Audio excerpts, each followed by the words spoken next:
Bonjour et bienvenue dans cette séance où je vais vous présenter tous les membres de la lignée humaine.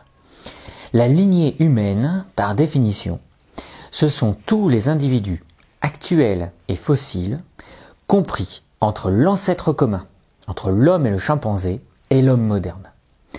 Sur un arbre phylogénétique comme celui-là, si je place le dernier ancêtre commun entre l'homme et le chimpanzé, qui sont deux espèces actuelles, toutes les espèces que je peux ancrer sur la branche qui part à droite ici seront considérées comme appartenant à la lignée humaine. Avant de vous présenter les membres de la lignée humaine, je dois vous faire une petite précision.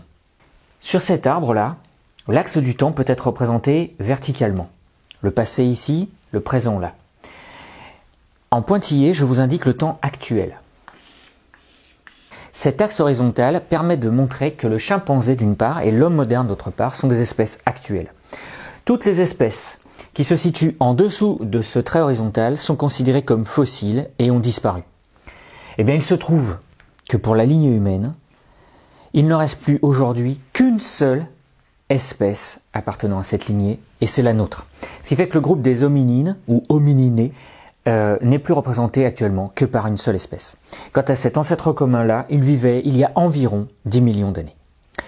Allez, c'est parti, je vous présente ces individus.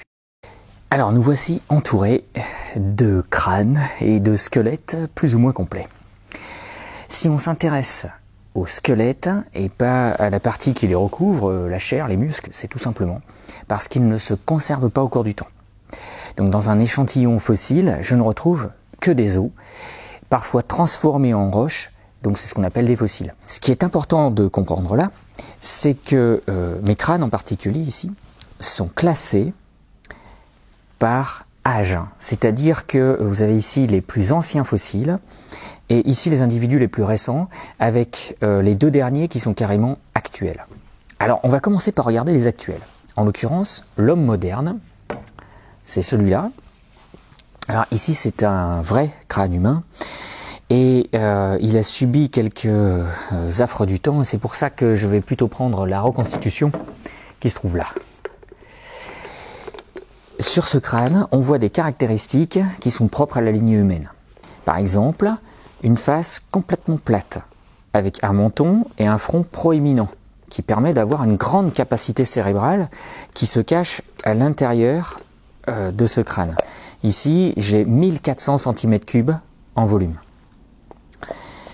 Si je compare ce crâne avec ce crâne, le crâne du chimpanzé actuel, donc une espèce aussi récente que la nôtre, je constate des différences importantes. Par exemple, il y a ici un bourrelet au-dessus de l'œil, un bourrelet susorbitaire. C'est une décoration en réalité, et cette décoration enlève du volume crânien. Le front donc est fuyant, et j'ai au contraire une mâchoire très développée, on dit que j'ai une face prognate. Prognate, ça veut dire avec un museau. Voilà. Et si on le compare à l'homme, on voit très bien la différence. Prognate et face plate ou rétrognate. On dit aussi orthognate. Le volume cérébral, énorme différence. Et de l'autre côté, un trou. Ce trou, c'est le trou occipital. Ce trou occipital, il sert à l'insertion du crâne dans la colonne vertébrale. Et là, ce qu'on voit clairement, c'est que le crâne chez l'homme a un trou centré. Ce qui permet de bien s'appuyer quand on est en position bipède, en position droite, comme ça, de bien peser de tout son poids sur la colonne vertébrale. Au contraire, le crâne du chimpanzé a un trou occipital en arrière. Ce qui fait que si j'avais une colonne droite, le crâne tomberait vers l'avant, comme ça. C'est pas pratique.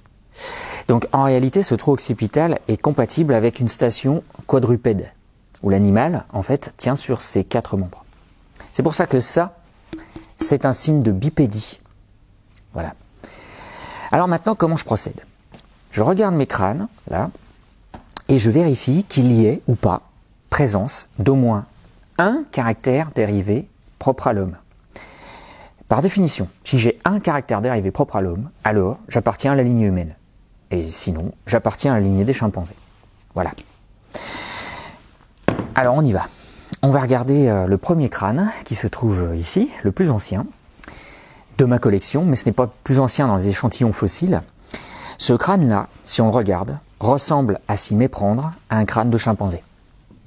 Voilà. Et si je me limite au crâne, j'ai envie de le classer dans le groupe des chimpanzés.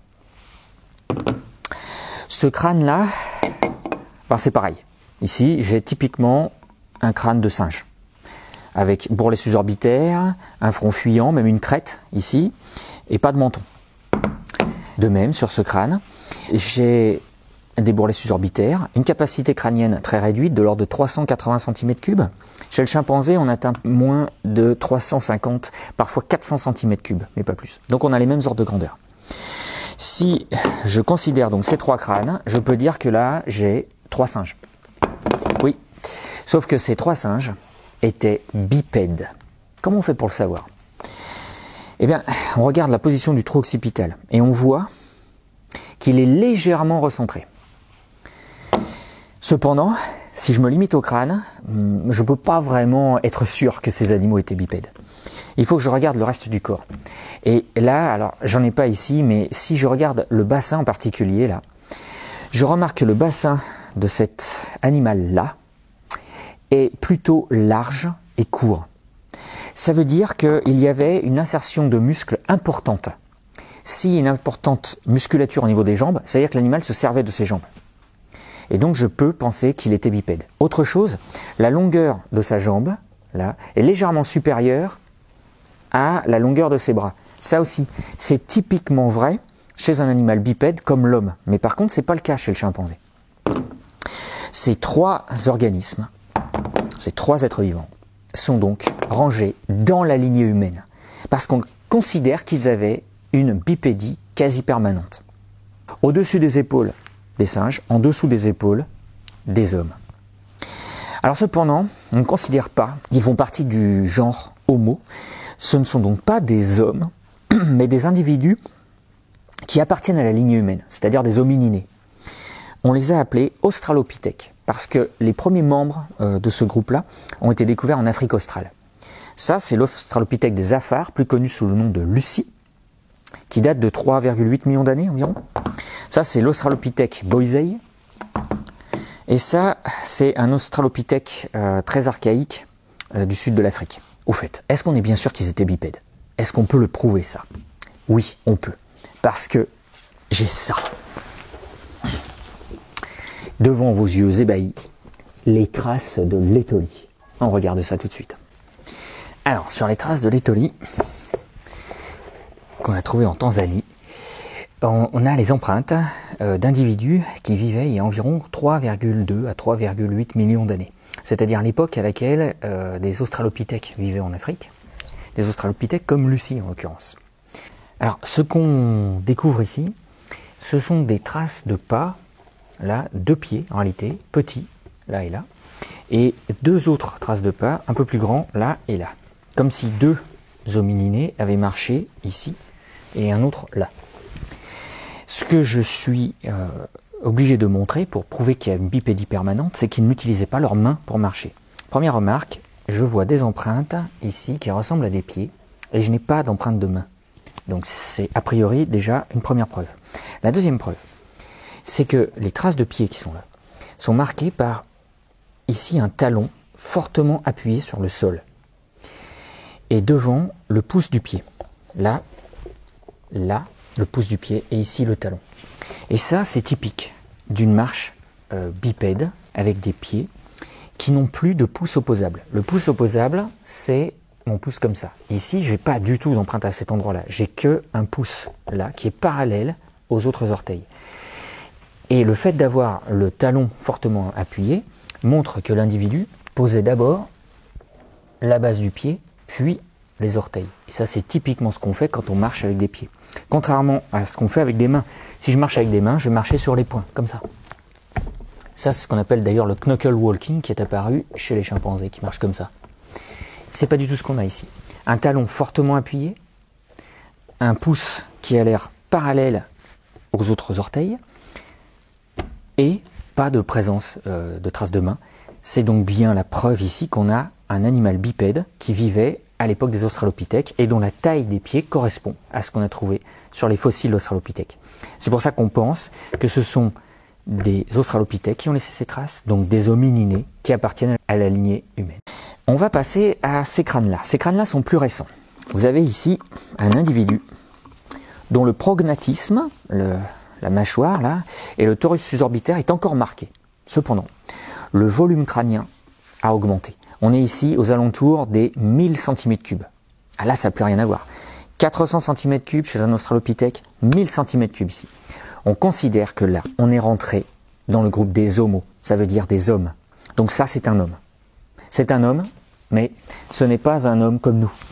Ce n'est pas un homo sapiens. C'est pas notre espèce. Ça, cet individu-là vivait partout dans le monde. Celui-ci vient d'Asie et on l'a appelé Homo erectus. C'est lui qui a découvert le feu.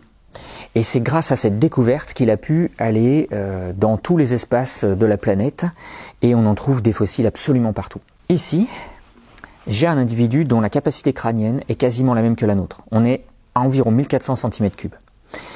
On dit que cet individu-là est un pré-sapiens, c'est-à-dire pas tout à fait comme nous, parce qu'il y a des critères qui ne correspondent pas à notre crâne. Par exemple, le bourrelet susorbitaire et un léger prognatisme. En revanche, le tronc occipital est parfaitement centré. On a une bipédie parfaite.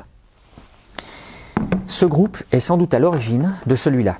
Ça, c'est le fameux homme de Néandertal qu'on a trouvé pour la première fois en Allemagne, à côté de la colline de Néander, d'où son nom. Celui-ci vient du sud de la France en revanche.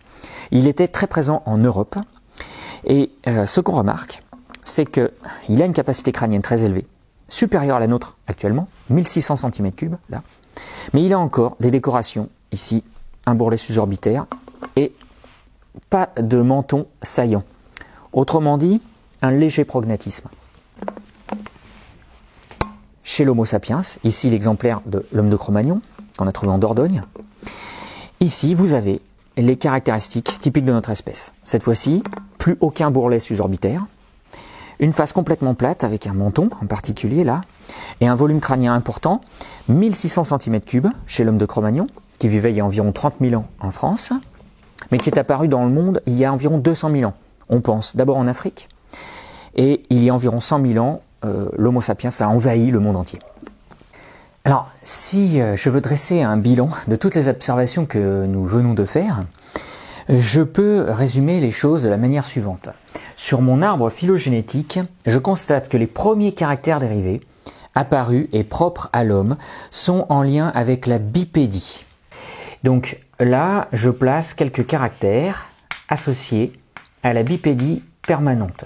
Cette bipédie existe chez les chimpanzés, mais elle n'est pas considérée comme permanente et en particulier un chimpanzé ne peut pas courir en étant bipède, alors qu'un homme le peut. Cette acquisition de la bipédie s'est faite par étapes et on le sait parce qu'on a identifié plusieurs espèces qui ont acquis une première partie puis une deuxième partie des critères associés à la bipédie.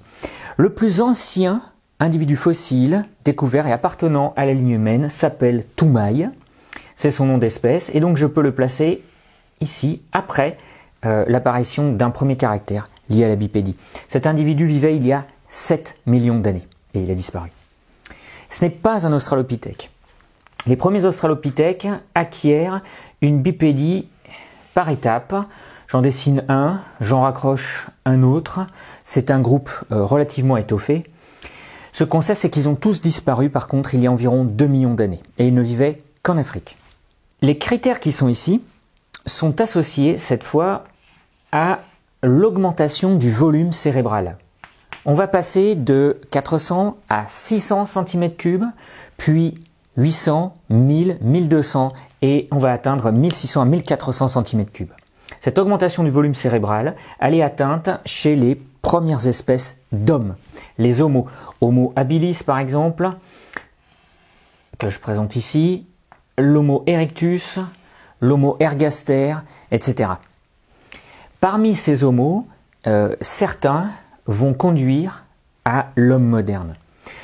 Les derniers critères apparus dans la lignée humaine sont liés avec la réduction de la face, c'est-à-dire le retrait de toutes les structures décoratives du crâne. Donc ici, je note réduction de la face. Un des derniers membres de la lignée humaine, des plus récents en tout cas, n'avait pas encore atteint ce degré de réduction de la face, donc je le fais partir juste avant. Et ce qui caractérise l'homme, c'est ce dernier caractère. Alors, revenons à notre axe des temps. Cet axe-là, je vous le rappelle, correspond à la période actuelle. Et on constate donc sur cet arbre que tous les membres de la lignée humaine ont existé, ont vécu un certain temps, mais ont disparu. Attention, aucune de ces espèces ne peut être considérée comme un ancêtre direct de l'homme. Ce sont des êtres vivants qui ont existé, qui ont vécu pour certains ensemble, qui ont donc coexisté, mais ce qu'on sait, c'est qu'aujourd'hui, il ne reste plus que notre espèce.